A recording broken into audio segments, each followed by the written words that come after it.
পাহাড়ি এলাকাগুলো সন্ধ্যার পর অদ্ভুত হয়ে যায়। দিনের কোলাহল হারিয়ে গেলে পাহাড় যেন নিজের আসল রূপ দেখাতে শুরু করে। আরিফ আর সাইম ঠিক তখনই বুঝতে পারে তারা শেষ বাসটা মিস করেছে। চারপাশে কুয়াশা, মোবাইলের নেটওয়ার্ক নেই, আর সামনে শুধু এক টুকরো অচেনা পাহাড়ি রাস্তা।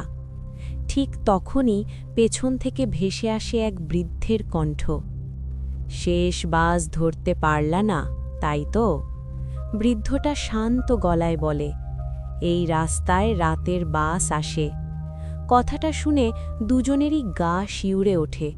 কিছুক্ষণ পর অন্ধকার ভেদ করে সত্যিই দেখা যায় একটি বাস, পুরনো, মরিচা ধরা, যেন বহু বছর ধরে চলছে, কিন্তু কোথায় যাচ্ছে কেউ জানে না।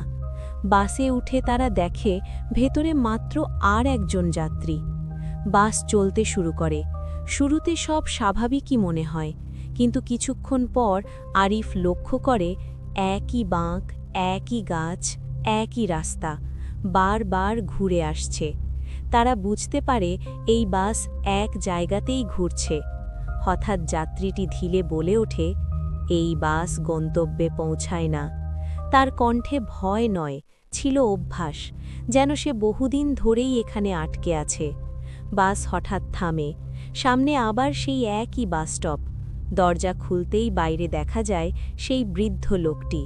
সে শুধু একটাই কথা বলে, নামবা। ঠিক তখনই যাত্রীটি চিৎকার করে ওঠে, নামিস না, একবার উঠলে আর নামতে পারবি না, আর নামলে আর উঠতে পারবি না। আলো নিভে যায়, এক মুহূর্তের জন্য সম্পূর্ণ অন্ধকার। আরিফ অনুভব করে কারো ঠান্ডা হাত তার কবজি চেপে ধরেছে। দৌড়! সাইম চেঁচিয়ে ওঠে। দুজনেই ঝাঁপ দিয়ে বাস থেকে নামে। পরের মুহূর্তেই বাসটা অন্ধকারে মিলিয়ে যায়। চারপাশে আর কিচ্ছু নেই, শুধু রাস্তার ধারে একটি পুরনো সাইনবোর্ড।